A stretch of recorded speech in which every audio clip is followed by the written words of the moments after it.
11 अगस्त 2020 सुबह 11 बजे के समय नांदड़ी इलाके के सीवरेज ट्रीटमेंट प्लांट में कर्मचारी सीवरेज प्लांट की सफाई कर रहे थे, लेकिन तभी सफाई करने के दौरान एक महिला कर्मचारी को कचरे में पड़ी एक संदिग्ध थैली मिली। उन्होंने उस थैली को उठाकर दूसरी जगह फेंकने की कोशिश की, लेकिन वह थैली बहुत भारी थी। जब महिला कर्मचारी को कुछ शक हुआ तो उन्होंने उसे खोल कर देखा, लेकिन जैसे ही उस थैली को खोल कर देखा गया, उसे तुरंत ही अंदर का मंजर देखकर महिला कर्मचारी घबरा गई, क्योंकि उस थैली में एक इंसान के कटे हुए 2 हाथ और 2 पैर थे। कटे हाथ पैर के मिलने से वहां पर काम कर रहे सभी सफाई कर्मचारी दहशत में आ गए और सफाई कर्मचारियों ने पुलिस कंट्रोल रूम को सूचना दी। सूचना मिलते ही बनाड़ थाना पुलिस तुरंत घटनास्थल पर पहुंच गई। प्लांट की सुपरवाइजर पूनम चंद वाल्मीकि और ऑपरेटर पप्पू मंडल ने पुलिस को बताया कि जब वो लोग प्लांट में जाने वाली मेन होल से अचानक सफाई कर रहे थे तो कपड़े की एक थैली निकली, जिसमें किसी इंसान के कटे हुए हाथ पैर और सफेद और लाल रंग की उस थैली में भाग्य लक्ष्मी टेक्सटाइल जिला पाली छपा हुआ था। क्योंकि इंसानी हाथ पैर कटे मिलने थे, यह मामला बहुत गंभीर था, इसीलिए पुलिस वालों ने इसकी जानकारी उच्च अधिकारियों को दे दी। गौर से देखने के बाद पुलिस ने अंदाजा लगाया कि यह अंग किसी पुरुष के हैं, जिन्हें किसी धारदार कटर मशीन से काटा गया था, यानी किसी व्यक्ति को बहुत ही निर्मम तरीके से हत्या कर दी गई थी और शरीर के टुकड़े टुकड़े कर उन्हें सीवरेज लाइन में फेंक दिया गया था। लेकिन अब पुलिस के सामने सबसे बड़ा सवाल मृतक का सिर और धड़ कहाँ है, उसे ढूंढना था, क्योंकि केवल हाथ और पैर से उसकी शिनाख्त नहीं की जा सकती थी और उससे पहचान भी नहीं की जा सकती थी। कत्ल की जांच को आगे नहीं बढ़ाया जा सकता था, इसीलिए अधिकारियों ने डॉग स्क्वाड और एफएसएल टीम को भी बुला लिया, लेकिन पुलिस को उस समय ऐसा कोई भी सुराग या सबूत नहीं मिला जिससे कि मृतक के कातिलों तक पहुंचा जा सके। पुलिस ने कटे हुए हाथ पैर एमजीए हॉस्पिटल की मोर्चरी में भिजवा दिए। इधर सबसे पहले मृतक का सिर और धड़ मिलना जरूरी था, इसीलिए पुलिस ने आसपास के इलाकों और ट्रीटमेंट प्लांट की उस होदड़ी की सीवरेज पाइपलाइनों में जेट मशीनों की मदद से धड़ और सिर की तलाश शुरू कर दी। साथ ही आसपास के इलाकों में सभी पुलिस स्टेशन में फोन करके गुमशुदा लोगों के बारे में जानकारी जुटानी शुरू कर दी। जांच में जुटी पुलिस और फिर उसी दिन शाम करीब 4 बजे के आसपास बनाड़ पुलिस को सूचना मिली कि प्लांट के सीवरेज लाइन में एक और थैली मिली है जिसमें कटा हुआ सिर है। इधर पुलिस अधिकारी दोबारा प्लांट पहुंचते हैं, लेकिन इस बार जिस थैली में सिर मिला उस पर नागौर जिले के मेड़ता सिटी की एक दुकान का पता लिखा था, यानी हाथ पैर मिलने वाली थैली पर एड्रेस अलग था, जबकि धड़ वाली थैली पर एड्रेस अलग था। जांच के बाद वह कटा हुआ सिर भी हॉस्पिटल की मोर्चरी में भिजवा दिया गया। इसके बाद बनाड़ पुलिस स्टेशन एनएसएच गोवर्धन राम की रिपोर्ट पर अज्ञात लोगों के खिलाफ कत्ल का मामला दर्ज करके शुरुआत आगे बढ़ाई गई। मामले की गंभीरता को देखते हुए जांच के लिए टीमें गठित की गई, क्योंकि धड़ की तलाश भी जरूरी थी। इसलिए पुलिस ने सीवरेज प्लांट में आने वाले उस नाले में आधुनिक तकनीकी मशीनों से धड़ की तलाश शुरू कर दी। जोधपुर पुलिस को उसी दिन यानी 11 अगस्त को रात के समय नागौर में मिली चरण सिंह उर्फ सुनील जाट 10 अगस्त से लापता था, जिसकी गुमशुदगी मीटा सिटी पुलिस स्टेशन में दर्ज कराई गई थी। इसके बाद जोधपुर पुलिस ने चरण सिंह की फोटो मंगवाकर सीवरेज लाइन में मिले उस कटे हुए सिर की फोटो से मिलान किया। दोनों फोटो 100% मैच हो गई। इसके बाद जोधपुर पुलिस ने मेड़ता सिटी थाना पुलिस की मदद से चरण सिंह के परिजनों को जोधपुर बुलाया। उसके बाद वहां अगले 2 दिन यानी 12 अगस्त को जोधपुर पहुंचे और पुलिस वालों से मिले। इसके बाद उन्होंने मोर्चरी ले जाया गया और उन्हें कटे हुए उन अंगों को देखने के बाद पहचान के लिए कहा गया। वह उनका बेटा चरण सिंह उर्फ सुनील जाठी है। सुनील के पिता ने बताया था, क्योंकि सुनील उनका इकलौता बेटा था। सुनील के मामा के बेटे राजेंद्र ने जोधपुर पुलिस को बताया कि 2 दिन पहले ही चरण सिंह राजस्थान सरकार के कृषि विभाग में असिस्टेंट एग्रीकल्चर अधिकारी के रूप में में तैनात हुआ था। हालांकि उस पहले उसकी पोस्टिंग नागौर जिले के डेगाना तहसील के गुड़ियाला गांव में थी। सुनील जाट 10 अगस्त को घर से निकला था, लेकिन वह घर वापस नहीं आया। उसके कटे हुए अंगों की शिनाख्त हो जाने के बाद पुलिस को जांच में थोड़ी मदद मिलती है। पुलिस ने चरण सिंह उर्फ सुनील के परिजनों से कुछ जरूरी पूछताछ की ताकि कत्ल के कारण और कातिलों के बारे में कुछ पता लगाया जा सके। पूछताछ से पता चला कि साल 2013 में सुनील जाट की शादी बोरुआ के निवासी राम जाट की बेटी सीमा से हुई थी, लेकिन उनका अभी गोना नहीं हुआ था। घटना से पहले उनके गोने की बात चल रही थी। पूछताछ में यह भी सामने आया कि सुनील का परिवार ससुराल वालों के बीच बोरुदा में स्थित एक चूना भट्टे से लेकर कुछ विवाद था। नेमराम अपने बेटे सुनील को गोना करवाना चाहते थे, जबकि वह उसके परिवार वाले भट्टे का विवाद सुलझाना चाहते थे। जहां तक पुलिस ने मामले की जांच करके कत्ल के कारणों और कातिलों की तलाश में जुटी थी, वहीं दूसरी तरह सीवरेज प्लांट से जुड़ने वाले नालों और पाइपलाइनों में सुनील के धड़ की तलाश की जा रही थी। इसी बीच जोधपुर पुलिस को सूचना मिलती है कि मेड़ता सिटी इलाके में पब्लिक पार्क के पास बाइक लावारिस हालत में खड़ी मिली है, जो कि चरण सिंह की थी। पुलिस ने उस पब्लिक पार्क के आसपास लगे सीसीटीवी कैमरों की फुटेज खंगाली। उन फुटेज में शाम 5 बजे के आसपास सलवार सूट पहने हुए 2 लड़कियां उस बाइक को खड़ी करते हुए दिखाई दे रही थी।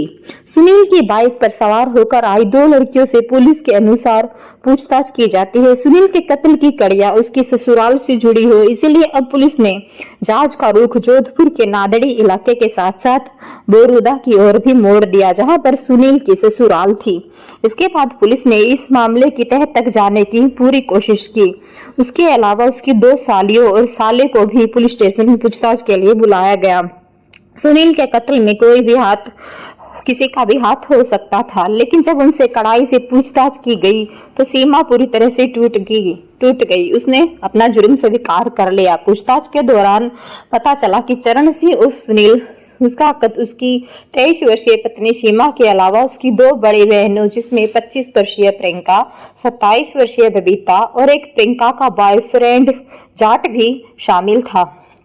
भैयाराम का नाम सामने आया। पुलिस ने उसे भी अरेस्ट कर लिया। भैयाराम खीवर इसी इलाके में गांव कटारिया का रहने वाला था, जबकि वह तीनों बहनें सीमा, प्रियंका और बबीता बोरुंदा इलाके में ढायों की रहने वाली थी। तीनों बहनें शादीशुदा थी, लेकिन पोकर राम जाट की इन तीनों बेटियों में सीमा का भी गोना नहीं हुआ था। मगर उन तीनों बहनों ने आजाद ख्याल जिंदगी जीने के लिए सुनील के साथ जो खूनी खेल खेला, उसके बारे में सुनील ने कभी सपने में भी नहीं सोचा था। एक दिन उसकी पत्नी और सालियों ने इतनी बेरहमी से उसका कत्ल कर देगी, लेकिन सख्ती से पूछताछ करने पर उन तीनों बहनों ने सुनील के कत्ल की जो कहानी सुनाई, उसे सुनकर आपके भी रोंगटे खड़े हो जाएंगे।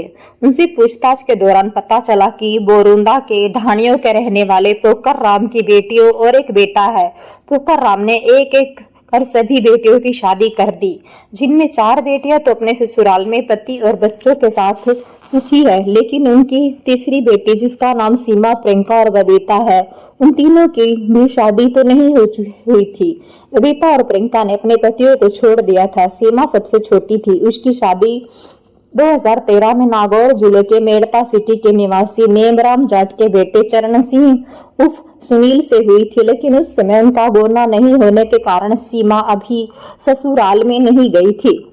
मगर अब सुनील और सीमा की शादी को हुए 7 साल हो चुके थे। सुनील की उम्र 27 साल हो गई थी, साथ ही उसे एक अच्छी सरकारी नौकरी भी मिल गई थी, लेकिन शादी होने के बावजूद भी वह पत्नी के सुख से वंचित था। हालांकि सुनील के परिवार वाले काफी दिनों से सीमा के परिवार वालों पर उन दोनों का गोना कराने का दबाव डाल रहे थे, लेकिन सीमा अपने घर वालों को गोना करने से मना कर देती है। घर वालों को धमकी देती है कि अगर तुमने मेरा गोना करने की कोशिश की तो मैं इसका अंजाम बुरा होगा।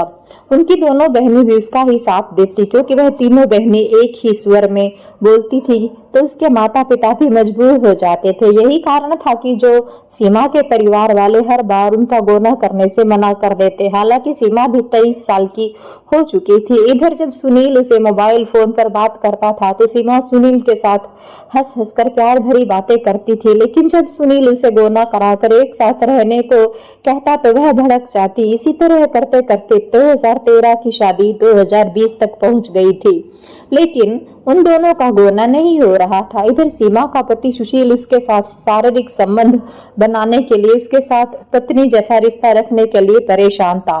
फिर एक दिन गोना करने और सुशील के साथ शारीरिक संबंध बनाने की बात को लेकर परेशान सीमा ने अपनी दोनों बहनों प्रियंका और बबीता से कहा कि वह मर जाएगी लेकिन सुशील के साथ नहीं जाएगी।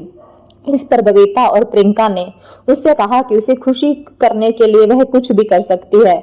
उन तीनों ने मिलकर उसे खत्म कर देने के लिए एक प्लान बनाया। इसके बाद सुशील को रास्ते से हटाने का प्लान तो बन चुका था और शुरुआती काफी सोच विचार के बाद उन्होंने एक ऐसा प्लान बनाया जिसे सुनकर किसी की भी रूह कांप जाए। सुशील को खत्म करने के लिए उन्होंने सबसे पहले बाजार से एक इलेक्ट्रॉनिक कटर मशीन खरीदी। यह मशीन उन्होंने जोधपुर में अपने किराए के मकान पर रख दी। इसके बाद प्लान के तहत सीमा ने अपने पति सुशील को फोन करती है और उससे कहती है कि 10 अगस्त 2020 को बनाड़े इलाके में वह आ जाए जहां मेरी बड़ी दीदी रहती है। हम दोनों वहीं पर शारीरिक संबंध बनाएंगे। सीमा ने अपने पति सुशील से कहा कि 10 अगस्त को मैं भी तुम्हारी सारी इच्छाएं पूरी कर दूंगी। इधर पूरी बात करने और शारीरिक संबंध बनाने के बाद सुनकर सुशील खुश हो जाता है। इसके बाद 10 अगस्त को सुशील घर से अपनी बाइक उठाता है और सीमा सीधा जोधपुर पहुंच जाता है। सीमा उसे वहां इंतजार कर रही थी। इसके बाद सुशील की बाइक पर बैठकर उसे अपनी बहन के मकान पर बनाड़ के नादड़ी इलाके में ले गई। वहां पहुंचकर सीमा, प्रियंका और बबीता ने कुछ देर तो सुशील के साथ इधर उधर की बातें की। इसके बाद उन्होंने सुशील के साथ बैठकर शराब पी और उन्होंने सुशील को कोल्ड ड्रिंक में नींद की गोलियां मिलाकर दे दी। कोल्ड ड्रिंक पीने के कुछ देर बाद सुशील बेहोश हो गया तो उन्होंने उसे एनेस्थेटिक का इंजेक्शन लगा दिया ताकि उसे होश न आए और तीनों बहनों ने उसका गला दबाकर उसकी हत्या कर दी। इसके बाद तीनों बहनें इलेक्ट्रॉनिक कटर मशीन से उसके सुनील के शव के 6 टुकड़े कर दिए। उन्होंने उन टुकड़ों को 3 अलग अलग थैलों में भर दिया। शव के टुकड़े करने के दौरान फर्श पर फैले खून को साफ करने के लिए उन्होंने पूरे घर को धो दिया।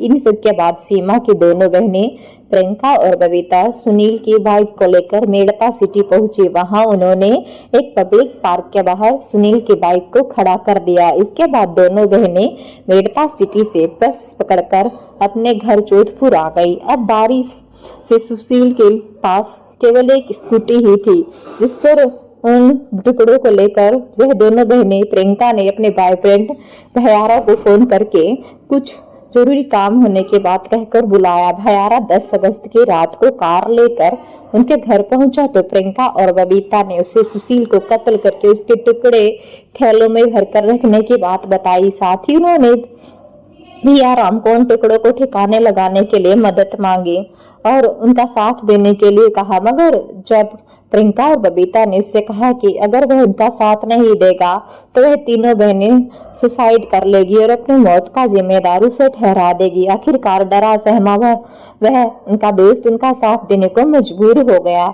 उन तीनों ने थैलों को उठाया और सबसे पहले पीछे सीट पर रख लिया। वह तीनों बहनें आगे की सीट पर बैठ गई।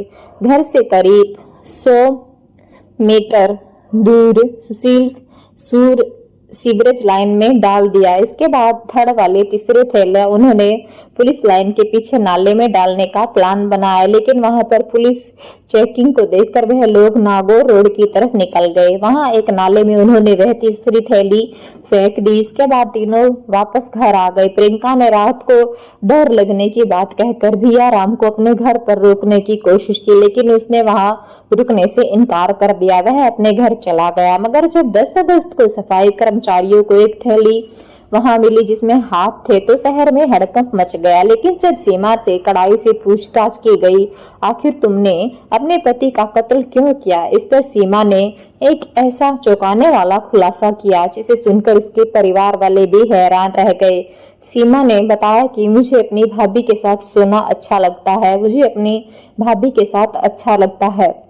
यहाँ पर पता चला कि सीमा अपनी कॉलेज की कई लड़कियों के साथ भी संबंध में थी, यानी सीमा से नेंगलिंग थी। वह यही वजह थी जो शादी के बाद भी वह अपने पति सुशील के साथ नहीं रहना चाहती थी। इसी घटना का खुलासा होने के बाद 13 अगस्त को उन चारों आरोपियों सीमा, बबीता, प्रियंका, भैयारा को अरेस्ट करके जेल भेज दिया गया। पति सुशील से नफरत करने वाली सीमा ने अपनी आजादी और शौक पूरे करने के लिए उसे मौत के घाट उतारकर अपने साथ साथ अपनी 2 बड़ी बहनों बबीता, प्रियंका के दोस्त भैयारा की जिंदगी को भी पूरी तरह से बर्बाद कर दिया।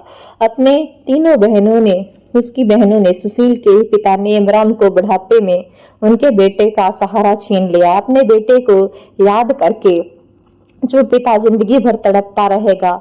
और यह जो आज की दुखद घटना हमने आपको सुनाई है, इसे सुनाने का हमारा उद्देश्य किसी का दिल दुखाना या किसी के भावनाओं को आहत करना नहीं है दोस्तों, बल्कि समाज में हो रही इस तरह की घटनाओं से आपको रूबरू करना है।